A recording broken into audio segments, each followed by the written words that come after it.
So if somebody's in an environment where, I kind of just feel, or I know anecdotally that there's some issues going on here, I'm never going to get people to sign off on a survey of our congregation asking that question. Right. What would you say to that? Like, how do you Yeah. even begin?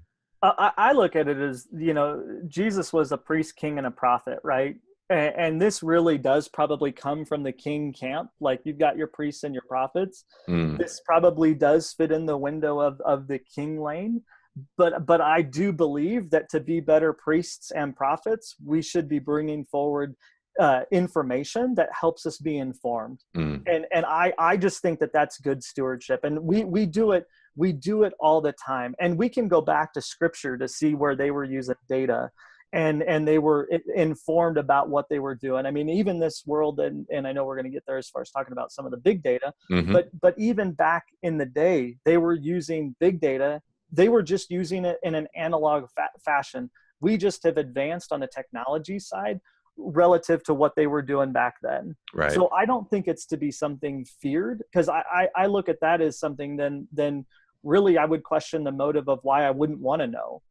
Because now there is an element of like, that's something internal to me that I need to work on with Christ, because I shouldn't be in that mode of like, nope, sort of hearsay, I don't want to know, don't tell me, and Right. we're fine. Like, ignorance is not bliss in that regard. Like, Well, ignorance can be deadly as well. I mean, you right, can't solve a problem that hasn't been identified. And so right. like problem identification is just so key in finding a solution. So you're right.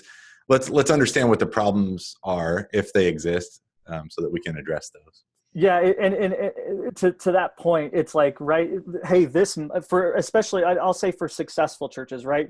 Those guys have the hardest time adapting to new models. Yeah. But as a good pastor and friend of mine would say, success breeds complacency and complacency breeds failure.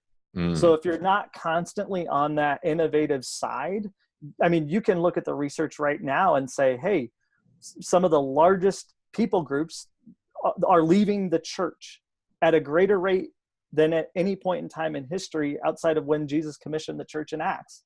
And so my question is if we've clung to a model instead of the mission, we're lost. And the way models improve is through sort of what I would say is data intelligence, even though that's just a fancy word for gathering information and acting upon it. yeah.